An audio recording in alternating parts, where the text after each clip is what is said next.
오늘은 그 예수님께서 이제 하신 말씀 중에 무화과나무의 비유에 대한 말씀을 또 우리 함께 나누고자 합니다. 예수님께서 그 유대 땅에서 이제 사역을 하실 때 하나님의 진리를 설명하기 위해서 이 자연적인 것, 식물이나 나무나 이러한 것들을 많이 예를 들어서 또 비유로서 그렇게 말씀하셨습니다. 이제 그런 것은 사람들의 삶에 밀접하고 또 어느 정도 기본적인 이해가 있기 때문에 그것에 얹어서 진리를 설명하기에 좋고 또 깨닫는 효과가 컸기 때문에요. 그런데 오늘 이 무화과나무 비유를 우리가 읽어봤지만은 이 내용은 그 당시 사람들이나 지금 우리들에게도 좀 고민이 필요한 내용이에요.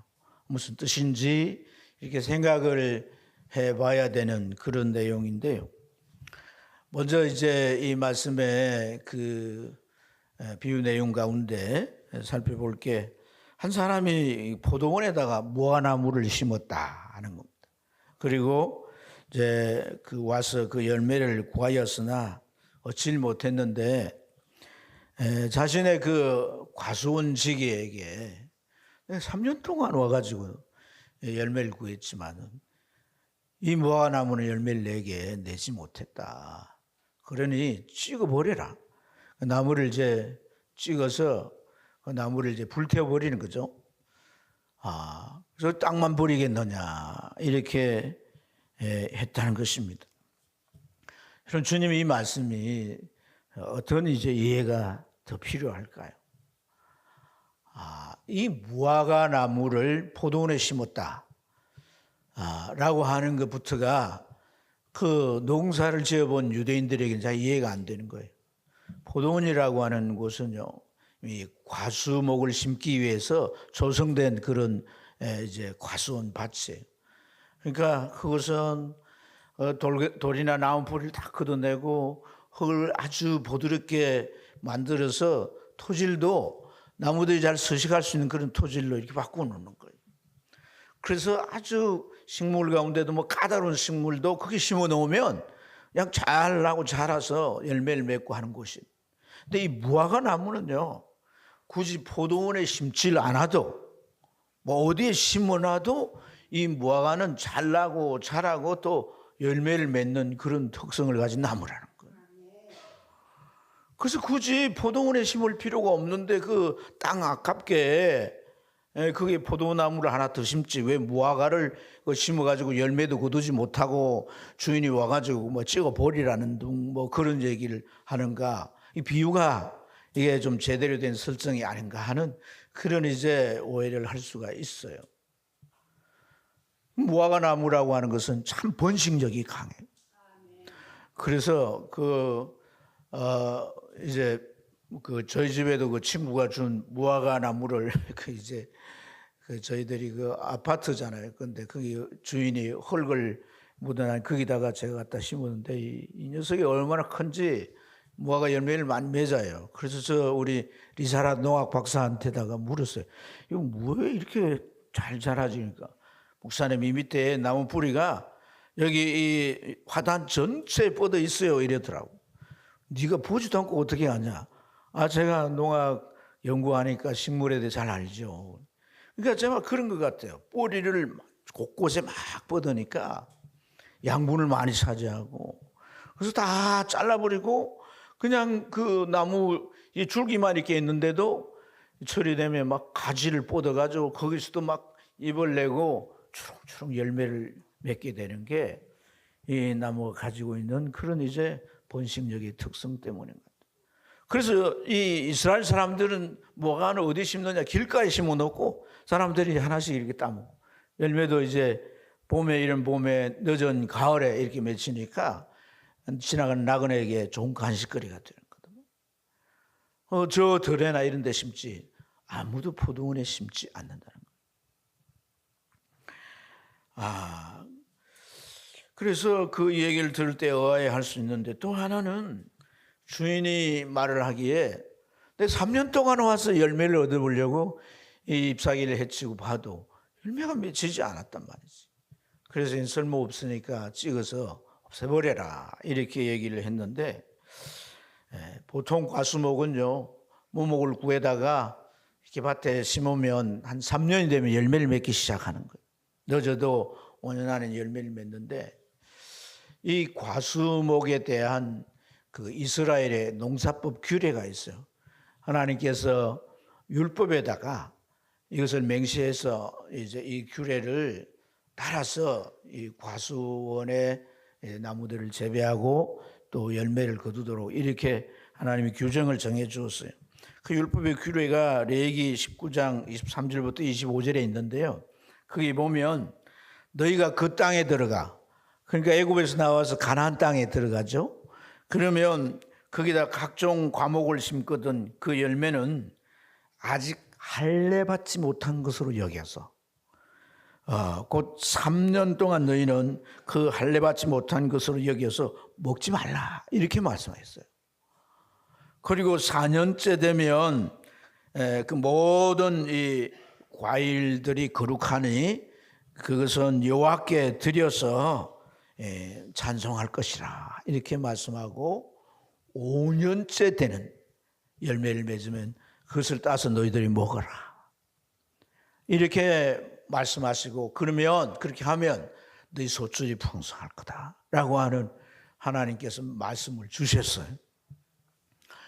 그러니까 이제 이 말씀의 의미가 이제 여러 가지 있지만은, 하나님이 이제 농사법에 대한 규례를 주셨기 때문에 예수님 당시도 이 랍비들이 그 이러한 농사법의 내용을 가지고 가르치고 했어요. 그래서 주인이 만약에 열매를 거두려면 몇 년 차 와야 되는 거예요. 3년 차는 거룩하지 않으니까 이제 열매를 먹고, 4년 차는 그 거룩해져서 하나님 앞에 바쳐야 되고, 4년 차부터 이제 5년 차부터 열매를 이제 거두는 거잖아요. 거기다가 또 3년을 왔는데 열매를 못 거뒀으면 총 몇 년이야? 오늘 수학 시간이 됐는데 총 7년이잖아. 7년 동안 열매를 못 맺는 거야. 그러니까 이 나무는 열매 맺을 가능성이 있어 없어요? 거의 없다고 봐야 되는 거예요. 나무는 불량한 나무인 거예요. 불량한 나무. 그래서 주님께서 이러한 비유를 말씀하셨으니까 이게 무슨 뜻인가라는 생각을 가질 수가 있는 거죠. 근데 주님은 이 무화과 나무 열매를 맺지 못한 포도원 속의 무화과 나무에 대한 비유를 하신 그 맥락은 이제 6절부터 기록이 됐지만 이 13장 1절부터 5절까지의 내용을 이제 이해케 하기 위한 그런 뜻의 비유인 거예요.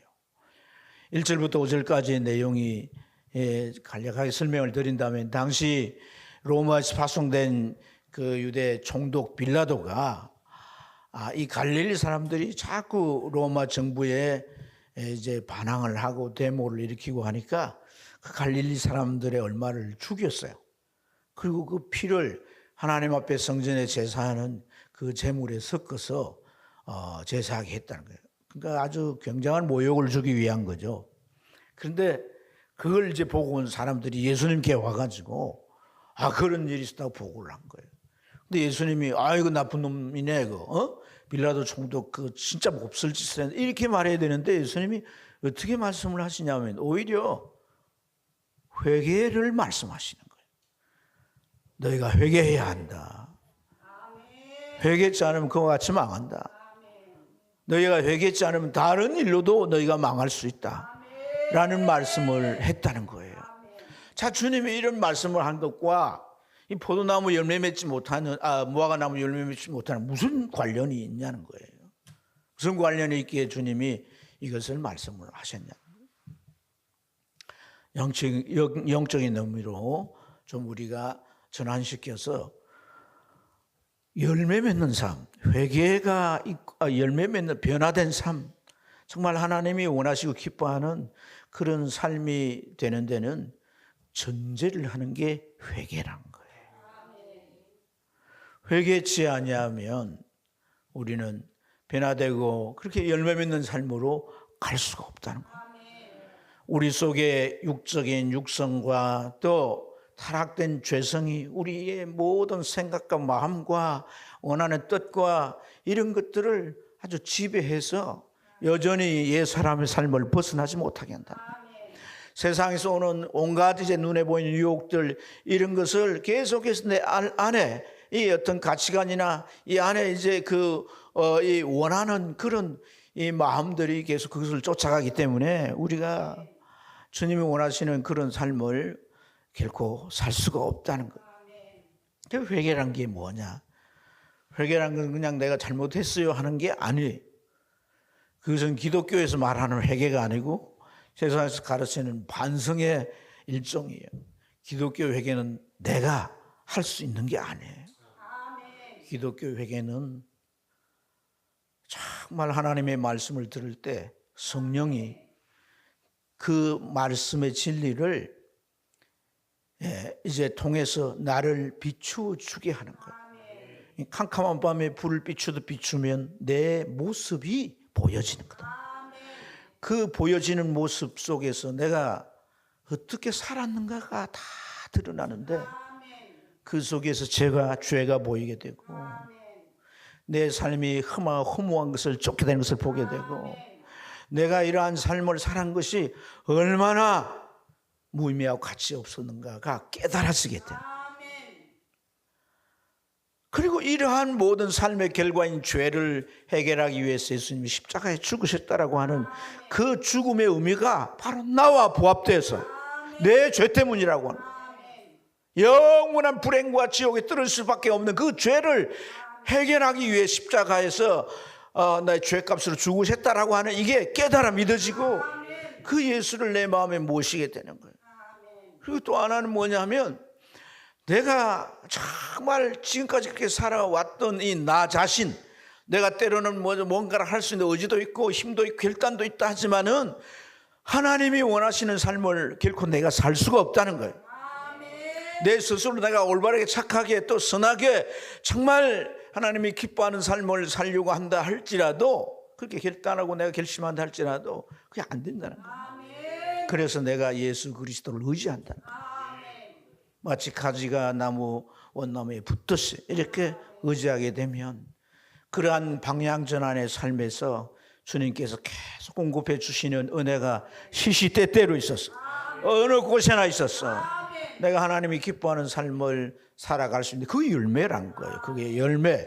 그래서 회개가 필요하고 회개하면 열매가 절로 맺히는 삶이 된다는 것을 교훈하기 위해서 이렇게 열매 맺지 못한 무화과나무를 비유로 말씀해 주신 줄로 믿습니다. 근데 오늘 이제 이 주인이 무화과나무가 더 이상 가능성이 없다고 판단하고 이 나무를 찍어버려라. 두었다간 땅만 차지하고서는 땅만 버리는 일이다. 라고 이제 말할 때 이 과언지기가 주인이여 금년에는 그대로 두소서 내가 땅을 두루 파고 그름을 주어서 열매를 맺게 해보겠습니다. 이후에도 여전히 열매를 맺지 못하면 그때 찍어서 불살라도 되지 않겠습니까? 이러한 이제 이 과언지기의 말은 뭐예요? 주인에게 이 무화과나무에게 한 번 더 기회를 달라는 거 아니겠어요? 그렇죠. 이 무화과나무에게 한 번 더 열매를 맺을 수 있는 기회를 달라고 중재한 것인 줄로 믿습니다. 과언지기는 왜 주인에게 이러한 중재를 했을까요?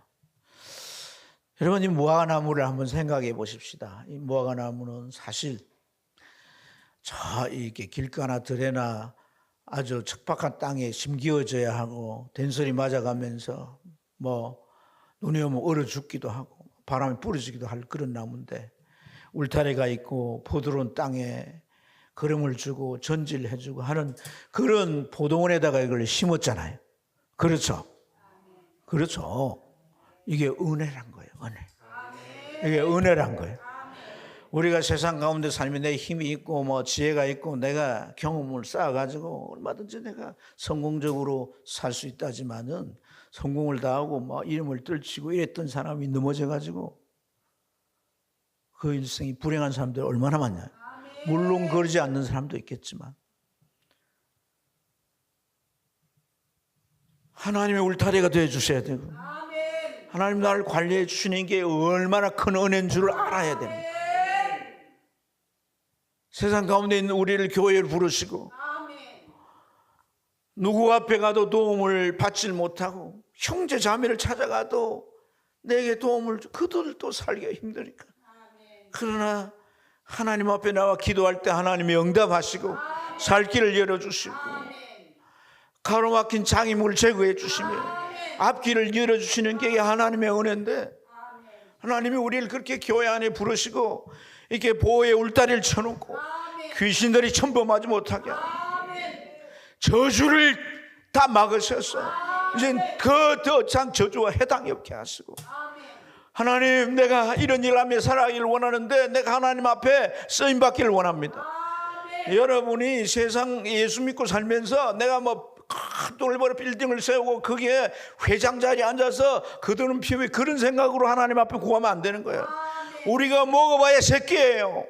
잘 이거 입어봐야 이게 한 벌 이상 못 입어요. 시장에 가서 사나 저 백화점 가서 사나 차인데 그렇다고 내 몸이 달라지는 것도 아니고 그 외에 남은 것은 정말 하나님께서 원하시는 그런 선한 일들 왜 쓰겠습니다. 일대 하나님의 그 마음 중심을 보시고 복을 주시고 왜냐하면 그걸 주어도 그걸 서로 달아가지 않을 수 있으니까 말이에요. 그래서 이 울타리 안에 우리를 살게 하시는데 이게 하나님께서 주시는 보호의 은혜인 거예요. 뿐만 아니라 7년 동안 열매를 못 맺어도 이렇게 주인이 계속 왔다는 거 아니겠어요? 이것은 기회를 더한 거죠. 이걸 기회란 단어를 은혜로 바꿔봐요. 뭐에 뭘 더했어요? 은혜의 은혜를 더한 거예요. 은혜의 은혜를 더한 거예요. 이게 또 이제 은혜의 은혜를 더한 이런 표현들은 누구에 해당되는 표현이에요? 예수님이 오셔서 우리에게 주시는 그 은혜를 은혜 위에 은혜더라 이렇게 요한이 말하고 있잖아요. 은혜 위에 은혜는 예수님을 통해서 오는 은혜인 거예요. 할렐루야. 사실 그렇습니다. 주인보다도 관지기가 이 열매 맺지 못하는 무화과 나무에서 더 화날 수 있어요.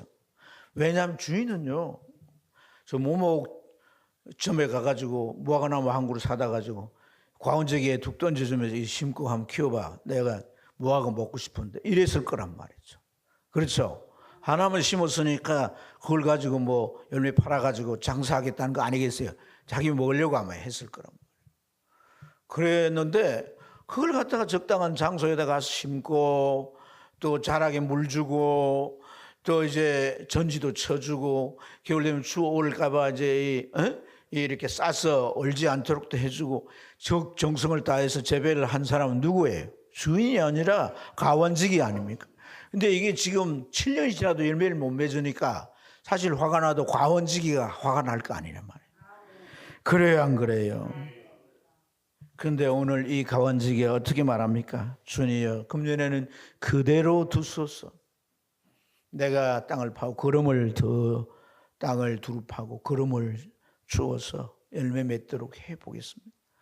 그 후에도 열매를 맺지 못하면 주님 뜻대로 하라는 얘기거든요. 사랑하는 여러분, 화가 나야 되는데 이 가원지기가 왜 이 무화과 나무에게 자비를 베푸는 마음을 가졌을까? 화가 나야 되는데 말이에요. 주인이 그럼 알겠습니다. 왜 주인이 무화과 주인이잖아요. 알겠습니다. 도끼를 가져갖고 뭐 그동안 화난 거 화풀이도 할게 뭐 그냥 내리쳐서 그냥 없애버릴 수도 있는데 오히려 지금 화날 사람이 이 무화과 나무에게 자비를 베풀어 달라고, 기회를 달라고, 중재를 한다는 거예요. 이 과원직의 마음이 어떤 마음일까요? 십자가 위에서 주여, 아버지여, 저들의 죄를 용서하여 주옵소서. 그렇게 말씀하셨던 예수님의 마음인 거죠. 사랑하는 여러분, 왜 예수님은 이런 마음으로 무화과나무를 또 우리를 보실까요? 예수님을 통해서 오는 이 은혜는요, 그 은혜는 마지막 은혜이기 때문에 이 은혜 외에는 은혜가 이제 없어요.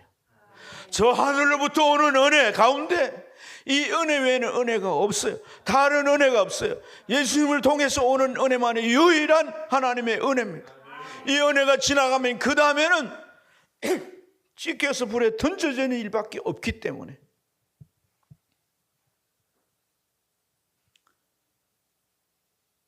한 번 더 유예를 구했다는 것이에요. 사랑하는 여러분, 인간이 죄에 빠져서 하나님은 범죄한 그 후에 아담과 하와에게 내가 널 구원하기 위해서 여인의 후손을 보겠다.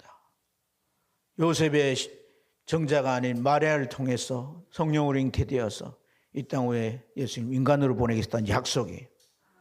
그리고 너희가 범죄하도록 유혹한 그 사단의 세력, 그 권세를 그가 이제 깨트릴 것이다. 십자가 사건을 의미하는 거예요. 그때부터 하나님은 이 구원의 언약을 하시고 예수님 올 때까지 온 이후에도 이 언약으로 이루어진 은혜, 이 은혜가 우리를 구원한 마지막 은혜인 줄로 믿습니다. 다른 은혜가 없습니다, 여러분. 그리고 그 은혜를 위해서 예수님은 자신을 희생했다는 거예요. 그래서 자신을 희생했기 때문에 오늘 우리를 보실 때 우리의 그 소중함이 자기 생명처럼 여겨지는 거예요. 아멘입니까?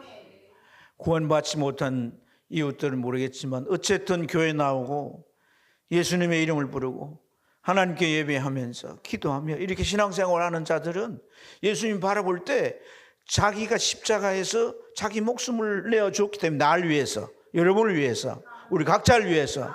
그 나를 바라보시는데 뭘 바라보냐? 자기 생명처럼 바라본다는 거예요. 세상에서 자기 생명보다 아까운 게 어디 있어요, 여러분? 자기 생명을 바라보듯이 나를 바라보시는 거예요. 그러니까 예수님은 이 과한지기를 통해서 그런 자기 뜻을 비춰주시는 거예요. 한 번만 더 기회를 주세요. 열매를 맺지 못한 거 압니다. 한 번만 더 기회를 주십시오. 마지막 기회란 거예요. 마지막 기회.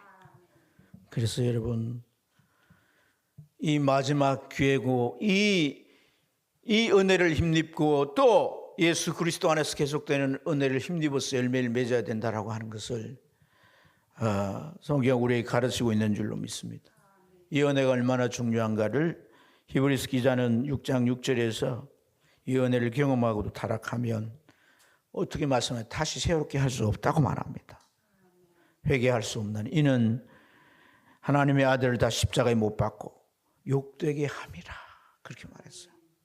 그러니까 이 은혜를 거부하면 은혜가 없는 거예요. 아멘입니까? 7절과 8절에도 땅이 그 위에 자주 비를 내린 걸 흡수해서 박하는 자들에게 쓰기에 합당한 채소를 내면 열매를 맺으면 그 말이죠. 하나님께 복을 받고 만일 가시와 엉겅퀴를 내면 버림을 당하고 저주함에 가까워 그 마지막은 불사람이 되리라. 이 말씀은 여러분 엄포를 놓고 급박하는 게 아니에요. 마지막 은혜이기 때문에 이 은혜가 없으면 이제는 우리가 구원받을 은혜가 전혀 없기 때문에 정말 절박한 심령으로 이 말씀을 하는 거예요. 사랑하는 여러분,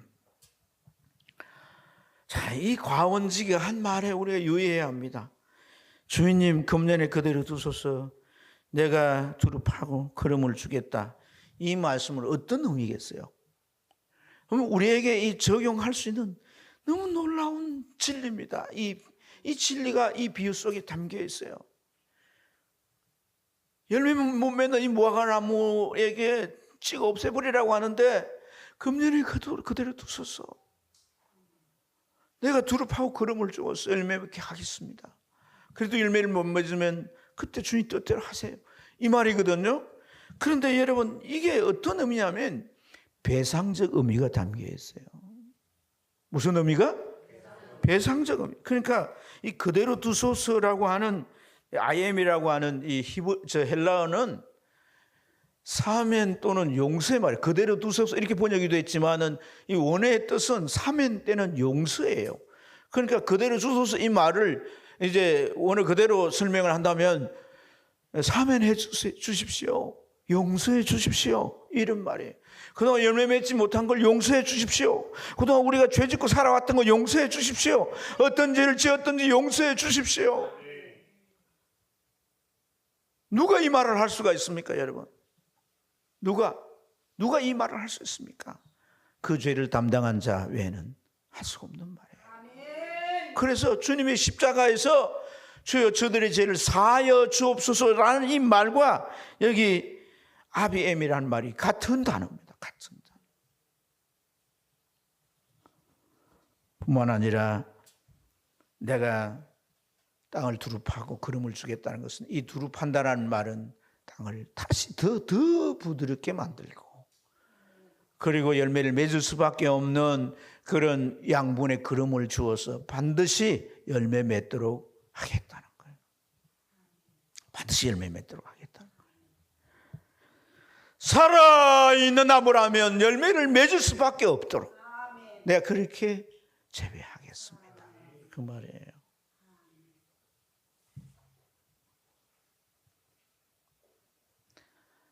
경제용어 가운데 기회비용이라는 말이 있어요. 기회비용. 이 기회비용이라는 말은 내가 자본금이 1,000만 원 있는데 어떤 그 A라는 사업에 내가 투자를 했어요. 그래서 수입을 얼마만큼 얻냐? 100만 원 수입을 거두었어요. 그런데 내가 이 A라는 사업에 내가 만약에 1,000만 원 내 자본을 투자를 안 하고 B라는 사업에다 투자를 했다면 내가 100만 원이 안에 200만 원을 벌 수 있게 된다고 칩시다. 그렇게 가정한다면 B라는 사업이 더 이제 전망이 있는 거죠. 그러면 A라는 사업에 투자해가지고 내가 100만 원을 얻었지만은 수익을 얻었지만은 B라는 사업에 투자하지 못하고 이 A라는 사업에 투자하는 바람에 자본이 1,000만 원밖에 없으니까 B라는 사업에 투자하지 못해서 내가 200만 원을 벌 걸 100만 원 벌었다면 그럼 100만 원의 이익이 아니라 100만 원 손해가 된다는 거예요. 그게 기회비용이란 말이에요. 내가 예수를 안 믿고 다른 사람이 예수를 믿었다면 더 많은 열매를 맺을 수도 있을 텐데 내가 믿어가지고 그 사람에게 복음의 기회가 안 주어져서 내가 세월이 가고 가도 열매가 없다면 하나님의 기회비용이 상실된 거란 말이에요. 그래서 땅만 버린다 이런 말이에요. 사랑하는 여러분, 근데 예수님 뭐라고 말합니까? 내가 기름을 두릅하고 기름을 주겠다는 것은 그 상실된 기회비용을 내가 담당하겠습니다. 그 말이에요. 암묵적으로 얻을 그 부분까지 내가 다 담당하겠습니다. 내가 반드시 열매 맺게 하겠습니다. 이런 말이에요. 사랑하는 여러분, 그럼에도 불구하고 예수님이 이렇게 말씀하는 이러한 이 일에도 불구하고 우리가 열매 맺지 못하는 이유가 무엇이 있을까? 우리는 이걸 고민해야 되는 거예요. 이걸 고민해야 되는 거예요. 이 고민이 어떤 결론을 얻어야 됩니까? 예수께 내가 연합하지 못했다는 거예요. 교회만 왔다 갔다 할 뿐이지 내가 예수께 연합하지 못했어요. 여러분, 가지가 나무에 연합되면 그 가지에 여러 가지 뭐예요? 물이나 양분이나 이런 걸 이제 빨아 올리는 통로가 있는데 그 연결되면 그게 다 이제 연결되어서 그 뿌리로부터 또 주인이 경작하면서 약을 치고 모든 영양분을 주는 것이 원줄기에서 이 가지로 다 가는 거거든요. 우리가 잘 모르지만 그게 다 가서 뭘 반드시 맺게 하게 하느냐? 열매를 맺게 한다. 근데 열매를 맺지 못하고 입만 잔뜩 맺어 있다는 것은 자기만을 위해 사는 거예요. 예수를 믿어도 여전히 나를 축복하고 나 잘되게 하시고 나를 어쩌고 저쩌고 하면서 자기 중심으로만 이렇게 신앙생활 하려고 하니까 열매가 없는 거예요. 열매를 맺을 수밖에 없는 거예요. 그래서 주님 뭐라? 나를 떠나서 너희가 아무것도 할 수 없다. 왜 우리가 성품의 열매를 맺지 못하고 왜 우리가 말의 열매를 맺지 못하고 행위의 열매를 왜 맺지 못합니까? 내가 예수와 분리되어 있기 때문일까요? 아멘입니까? 이게 예수님께서 우리에게 그 기회비용까지도 하나님 앞에 다 보상해 드리고자 하는 열매 맺는 인생의 프로젝트인 거예요. 이게 마지막 은혜라는 거예요. 이게 예수님의 사랑이에요. 예수 의지하고 사세요. 안전하으나 당신 생각, 그 당신 말고 예수 당신 생각. 여러분 깊이 깨달으시기 바랍니다. 체험을 해야 돼요. 체험을 해야 돼요. 그래서 내가 예수에 연결되어서 주님의 그 성품과 주님의 속성, 주님이 원하시는 게 뭔지를 잘, 이러한 것은 성령께서 내가 예수와 연합하려고 할 때, 예수께 붙어 있으려고 할 때 그것이 절로 열매가 맺도록 하시는, 이것이 하나님의 놀라운 은혜의 방법인 줄로 믿습니다. 사랑하는 여러분, 이제 우리가 정리를 하자면 무화과나무라고 하는 이 열매는, 무화과나무라고 하는 이 나무는 열매 외에 존재 가치가 없습니다. 이 나무는 뭐 집을 짓는데 목재로, 가구를 만드는데 목재, 뭐 배를 만드는 목재 쓸 수도 없고, 무화과나무는 또 관상수도 안 돼요. 그러니까 이 나무는 열매를 맺어야 존치가 가능하단 말이에요. 아멘. 그래서 여러분, 이 무화과나무라고 하는 것은 성경 전체에서 우리를 창조한 목적과 이 열매가 이렇게 부합되어 있습니다. 여러분, 신학자들이 성경을 연구하고 연구했는데 왜 우리 인간을 지었을까? 그리고 이 세상을 창조해서 거기에 살게 하시고 이렇게 하나님이 왜 그렇게 하셨을까? 하나님의 영광을 위해서란 거예요. 하나님의 영광을 위해서다. 이 결론을 내렸어요. 근데 주님께서 요한복음 15장에서 뭐라고 해요? 하나님의 영광을 어떻게 할 때 영광이 받으신다고요? 열매를 너희가 맺으면, 열매를 많이 맺으면 내 아버지께 영광을 받으실 것이요. 이 목적과 이렇게 일치되어 있는 겁니다. 열매는 내가 이 땅에 존재하는 목적이고, 열매를 맺음으로 나의 존재 가치가 주님 앞에 더 빛나게 되고 사람들에게 더 아름답게 보여지게 되는 것인 줄로 믿습니다. 사랑하는 여러분, 인간은요, 인간에게 있어서 참 안타까운 모순은 뭐냐면 자기를 잘 못 본다는 거예요. 사람은 자기를 잘 못 봐요. 왜 자기를 잘 못 보냐? 자기애가 너무 강합니다. 자기를 사랑하는 자기애가 너무 강합니다. 그런 데다가 온 세상이 너를 사랑해, 너를 뭐 이렇게, 자기애가 기독교 정신이 이타적인 거예요. 이제 그게 옳다는 겁니다. 왜? 내가 나만 사랑해보자. 아이고, 저 이기적인 인간, 그러죠. 내가 다른 사람을 사랑하고 그에게 베풀어 보세요. 내가 낮아져야 되고 겸손히 그렇게 보세요. 그 사람이 나를 숨기게 되는 거예요. 그래서 정말 이 기독교 정신이 가장 바람직한 사회성을 만들어갈 수 있다고 하잖아요. 사람이 자기를 봐야 되는데 이 자기애에 사로잡히니까 자기를 보질 못하고, 그리고 사춘기적인 시각을 가지고, 사춘기는 어떤 특성이 있어요? 뺐다하게 보잖아요. 째려보고 막 아무리 좋은 말도 막 이렇게 비틀어서 듣고 말이죠. 이 사춘기적인 시각을 가지고 전체를 보지 못하기 때문에 자기 모순에 벗어나지 못하는 거예요. 사랑하는 여러분, 나를 보는 게 회개라 그랬어요. 나를 보는 게. 내가 보여야 돼요. 그럼 내가 얼마나 추한지 보여지니까 누가 하나 뭐 잘못해도 아유, 나는 덜보야, 지금 티에 불과하지, 그렇게 여기죠. 아멘. 그 남 정죄 못합니다. 나를 보게 되면 내 힘으로 안 되구나. 아무리 애쓰고 노력해도 내 안에 선한 게 없구나. 그러면서 끊임없이 자기를 위해서만이 살려고. 늙어가는 부모도 자신을 위해, 그나마 있는 재산도 나한테 얼마나 인간의 자기애가 강한지 몰라요.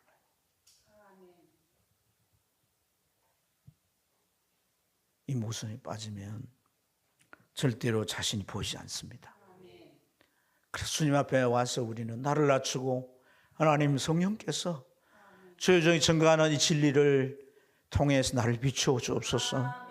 내 모습을 적나라하게 시로라기 하나 걸치지 않는 모습을 지는 내 모습을 적나라하게 나의 심령 골수를 찔러 쪼개어서 그 속에 감추어져 있는 것까지도 다 보여지게 하셔서 주의 피에 의지하게 하옵소서. 그리고 내가 철저하게 회개하게 하셔서 내가 예수께 접붙여지게 하시고 예수의 그 성품, 예수의 그 사랑, 예수의 그 온유함, 겸손함, 그 예수의 그런 놀라운 은혜가 내게 흘러들어오게 하셔서 그걸로 살아가게 하시고, 그걸로 살아갈 때 제일 두려워하는 게 귀신 마귀예요. 절대 저주를 끼칠 수 없어요. 우리를 불행의 늪을 끌고 갈 수가 없습니다. 진리가 항상 밝혀지고 분별하게 하셔서 올바른 길을 갈 수 있게 하시는 것인 줄 믿습니다. 그 삶은 열매를 위한 삶이 될 수밖에 없습니다. 사랑하는 여러분, 이 가을에 모든 식물들이 다 하나같이 열매를 다 맺어가지고 나 좀 보소, 내가 이런 열매를 맺었소 라고 하는데 만물의 영자인 우리는 어떤 모습입니까? 여러분 손에 열매가 가득한 줄로 믿습니다. 그런 삶으로 하나님 앞에 영광이 되고 복된 삶이 되길 주님 축원합니다. 축복합니다.